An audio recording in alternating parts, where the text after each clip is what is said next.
Nós iremos meditar na primeira carta aos Coríntios, capítulo 10.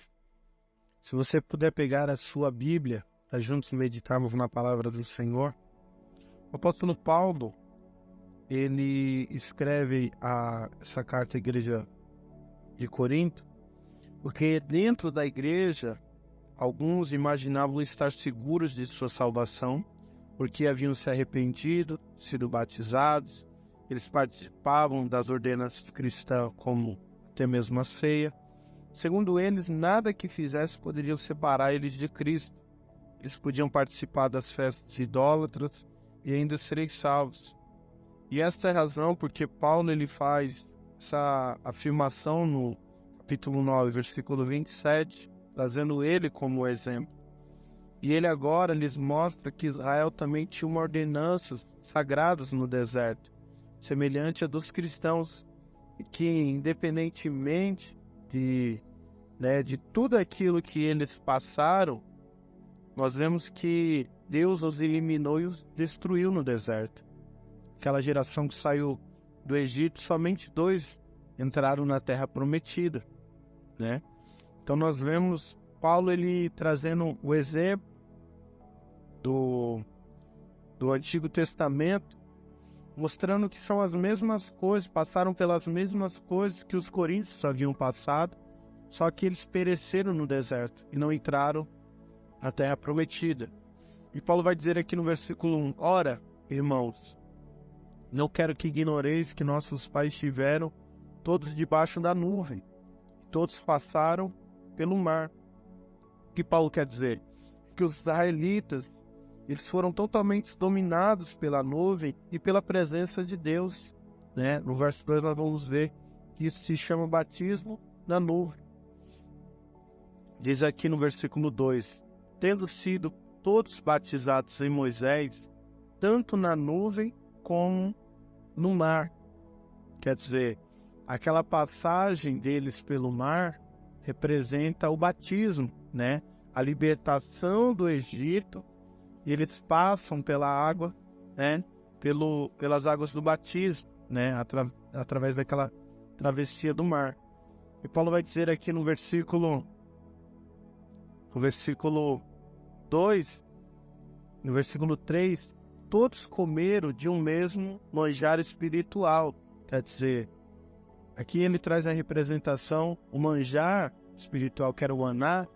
Jesus ele vai dizer que é a palavra de Deus, né? Então isso é importante, né? O que eles se alimentaram lá era o que a igreja de Coríntios também havia se alimentado. E ele diz aqui no verso 4, todos beberam de uma mesma bebida espiritual, porque bebiam da pedra espiritual que os seguia, e a pedra era Cristo, né? Aqui ele traz a representação tanto da comida como da bebida, também representado a ceia do Senhor, né? Então aqui nós vemos que assim como o povo de Israel, né? Ele celebrou, né?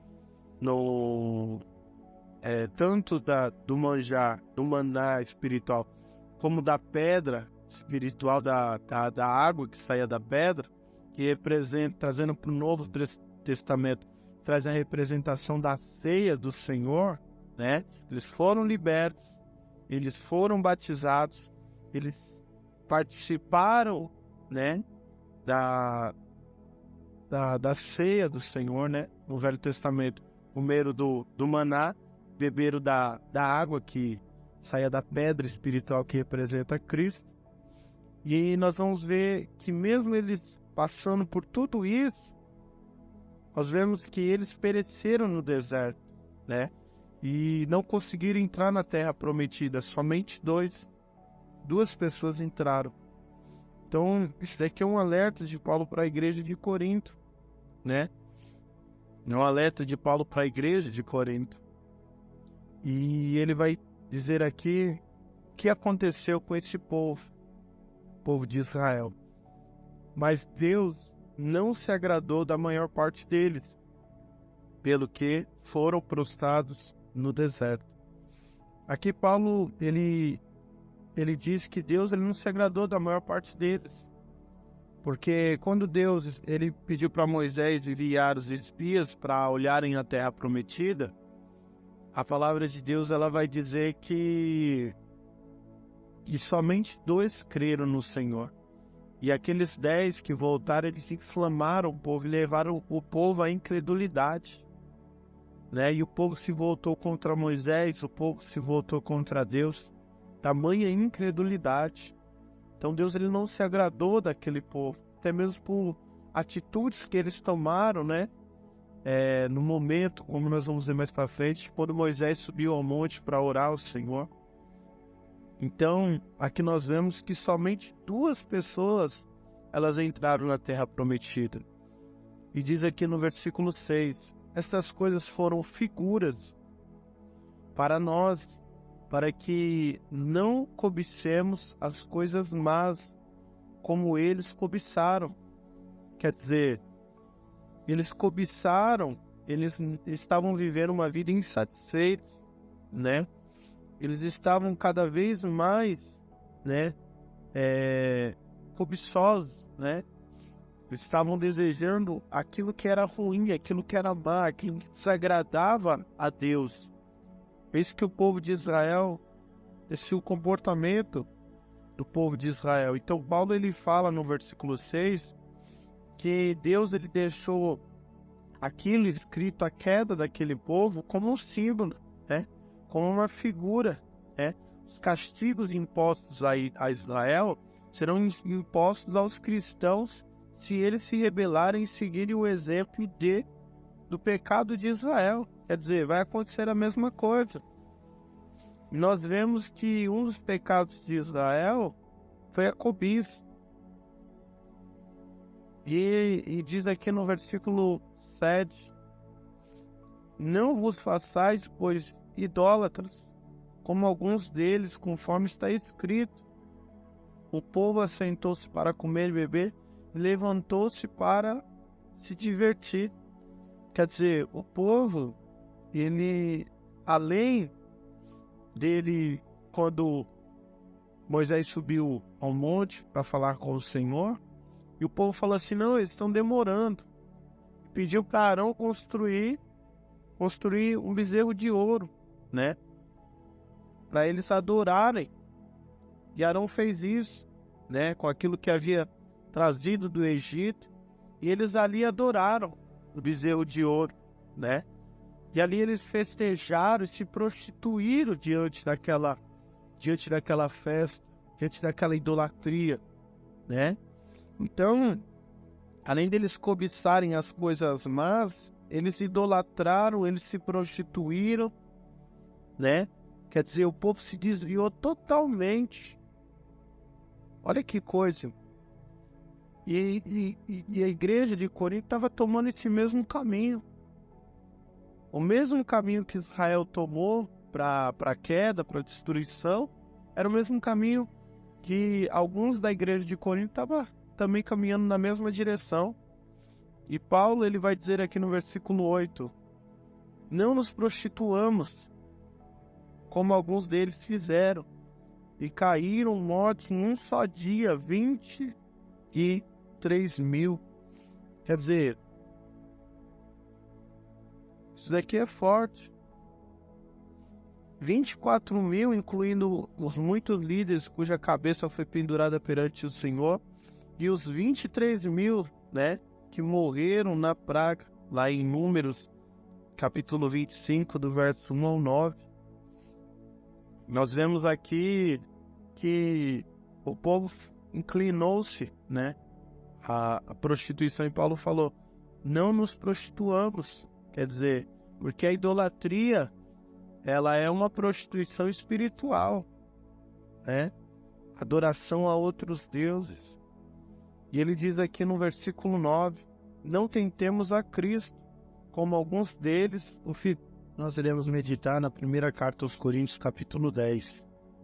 Se você puder pegar a sua Bíblia, para juntos meditarmos na palavra do Senhor, o apóstolo Paulo, ele escreve essa carta à igreja de Corinto, porque dentro da igreja, alguns imaginavam estar seguros de sua salvação, porque haviam se arrependido, sido batizados, eles participavam das ordenanças cristãs, como até mesmo a ceia. Segundo eles, nada que fizesse poderia separar eles de Cristo. Eles podiam participar das festas idólatras e ainda serem salvos. E essa é a razão porque Paulo ele faz essa afirmação no capítulo 9, versículo 27, trazendo ele como exemplo. E ele agora lhes mostra que Israel também tinha uma ordenanças sagradas no deserto, semelhante a dos cristãos, que independentemente de tudo aquilo que eles passaram, nós vemos que Deus os eliminou e os destruiu no deserto. Aquela geração que saiu do Egito, somente 2 entraram na terra prometida, né? Então nós vemos Paulo ele trazendo o exemplo do Antigo Testamento, mostrando que são as mesmas coisas, passaram pelas mesmas coisas que os coríntios haviam passado, só que eles pereceram no deserto e não entraram na terra prometida. E Paulo vai dizer aqui no versículo 1, ora, irmãos, não quero que ignoreis que nossos pais estiveram todos debaixo da nuvem, todos passaram pelo mar. O que Paulo quer dizer?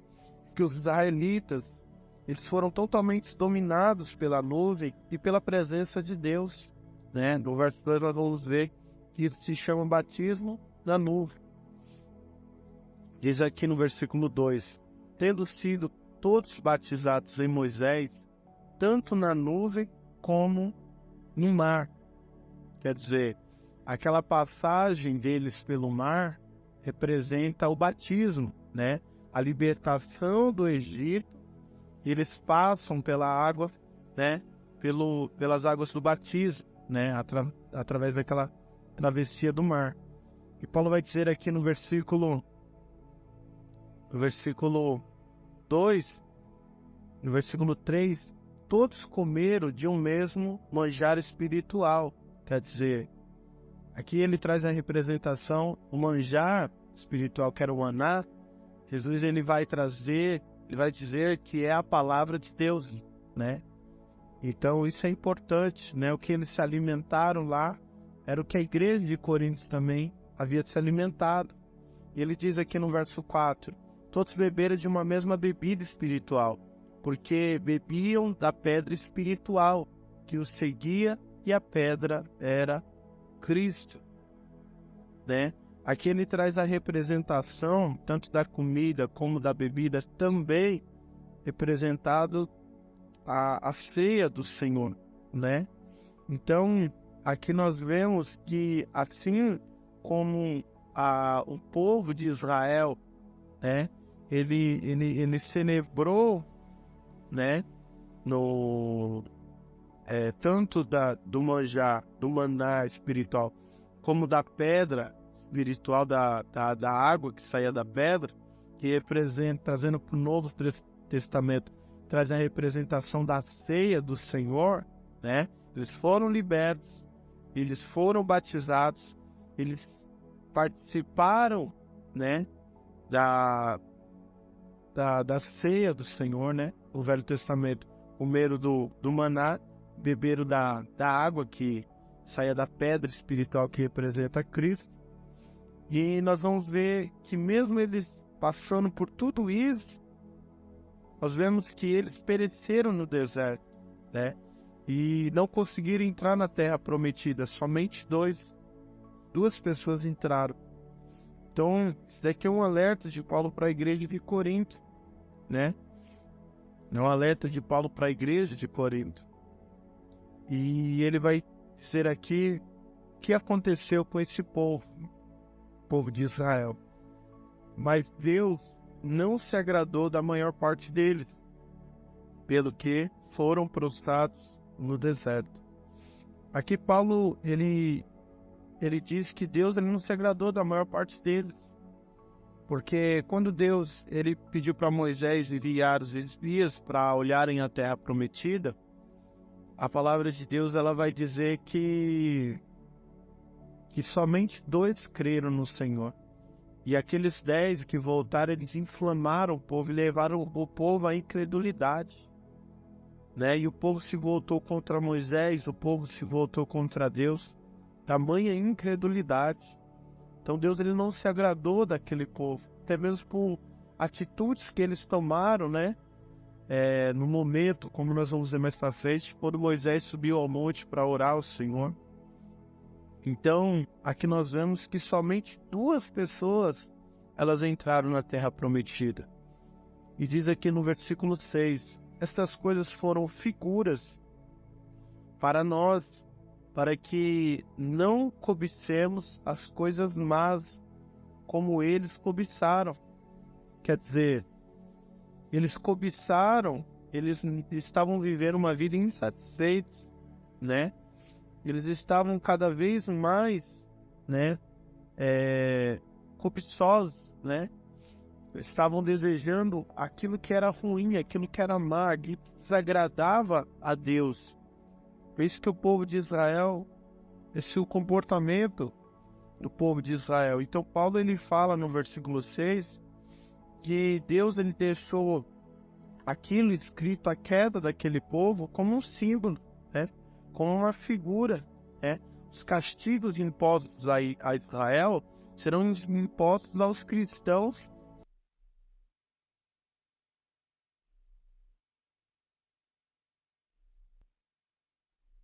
E caíram mortos num só dia, 23.000. Quer dizer, isso daqui é forte. 24.000, incluindo os muitos líderes cuja cabeça foi pendurada perante o Senhor, e os 23.000, né, que morreram na praga, lá em Números, capítulo 25, do verso 1 ao 9. Nós vemos aqui que o povo inclinou-se, né, à prostituição, e Paulo falou, não nos prostituamos, quer dizer, porque a idolatria, ela é uma prostituição espiritual, né? Adoração a outros deuses. E ele diz aqui no versículo 9, não tentemos a Cristo, como alguns deles o fizeram. Aqui Paulo vai dizer no versículo 9, é que eles se atreveram a duvidar que Deus cumprisse a sua promessa, discipliná-los, né? Se duvidassem da sua palavra. Então eles duvidaram do Senhor, eles murmuraram, eles colocaram, provaram, né, tentaram a Deus, né? E Paulo fala para nós não fazermos isso com Cristo. E ele diz aqui no versículo 10, não murmureis como alguns deles o fizeram e pereceram pelo destruidor. Quer dizer, as pragas no deserto foram sem dúvidas causadas por um anjo destruidor, né? Como em Êxodo 12. Nós vemos aqui que a atitude, que essa poderia ser uma atitude dos coríntios, né, para com seus próprios líderes espirituais na questão da carne sacrificada aos ídolos, né, ou em outros motivos ao qual eles se levantariam em murmurações, né. Então Paulo, ele alerta a eles o perigo da murmuração. Ele vai dizer aqui no versículo 11, ora, todas essas coisas lhes sobrevieram como figura e estão registradas como advertência, como um aviso, né, para nós, para que quem já são chegados os fins do século, né? Quer dizer, Paulo está querendo dizer que enquanto os acontecimentos foram como exemplos, né? Tudo aquilo ali que aconteceu com o povo de Israel foi só um exemplo, né? Para a gente, a não praticar os mesmos erros. Eu costumo dizer às pessoas que você pode aprender com o erro com os seus erros, ou você pode aprender com o erro dos outros. Só que quando você aprende com o erro das pessoas, é menos doloroso, né? Agora, quando você aprende com os seus próprios erros, você paga um preço muito grande. E Paulo, ele diz, né, que tudo que aconteceu, o exemplo do povo de Israel, é um aviso para nós, para quem já são chegados os fins dos séculos. Quer dizer, os fins dos séculos significa o fim do mundo. Quer dizer, ele já começou. A partir da ascensão de Cristo aos céus, Cristo foi levado, o fim do mundo já começou. Né? Nós estamos já vivendo a última hora, né? Então isso é muito importante. E Paulo vai dizer aqui, ó, no versículo 12, aquele, pois, que pensa estar em pé, tome cuidado para não cair.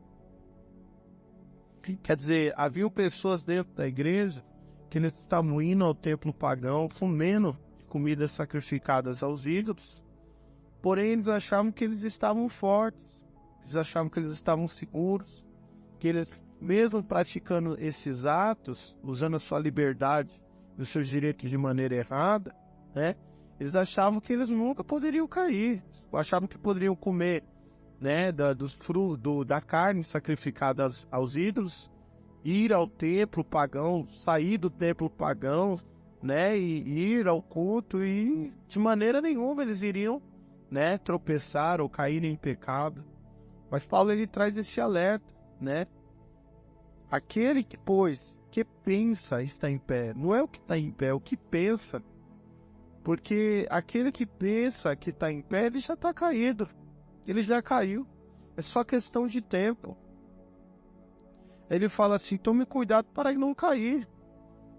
Por quê? Porque uma pessoa, a partir do momento que ela acha que ela está firme, a partir do momento que uma pessoa ela acha que ela é forte, a partir do momento que ela está segura em si mesma, ela já caiu. Isso é só uma questão de tempo, que ela vai deixar de vigiar. A mesma coisa uma pessoa que ela está se libertando da bebida, ela andar em lugares onde tem bebida. Ela não vai se libertar. É a mesma coisa uma pessoa que ela quer se libertar das drogas, ela continua andando com quem usa drogas. Ela não vai se libertar, vai chegar uma hora que às vezes ela pode passar alguns dias, semanas, meses, sem usar droga. Aquela pessoa que bebe sem beber, mas vai chegar um momento que vai cair. Então, esse é o alerta de Paulo, né, aos cristãos de Corinto. E ele diz aqui no verso 13, não veio sobre vós tentação senão humana, mas Deus é fiel, e não deixará que sejais tentados acima do que podeis resistir. Antes, com a tentação, dará também o escape, para que a possais suportar. Quer dizer, nós somos tentados, mas a tentação ela é humana. A tentação ela não é maior, espiritual. Não, a tentação ela é humana. Nós somos tentados na nossa carne. Mas a palavra de Deus ela fala que nós não somos tentados além do que nós podemos resistir. O tentador é quem? O diabo. Mas o diabo, o Senhor impõe limites para ele. Ele não pode fazer o que ele quiser. Então até quando nós somos tentados, ele tem um limite para nos tentar. Deus não permite que ele venha nos tentar além daquilo que nós podemos suportar, além daquilo que nós podemos aguentar. E quando nós estivermos chegando ao extremo de não sentirmos que nós não estamos aguentando a tentação, a palavra de Deus fala que Deus ele dará o escape. Quer dizer, Deus provém o livramento. Deus ele provém uma saída, né? Então isso é importante, porque Deus ele é fiel, né? E ele fala que assim, antes com a tentação dará também o escape para que possais suportar. Então, quando nós estivermos diante da tentação, Deus ele também provém o quê? Provém o escape, provém o livramento, provém uma saída para todas essas coisas. Agora nós não podemos nos subestimar. A nossa carne é fraca, o espírito está pronto, como Jesus disse.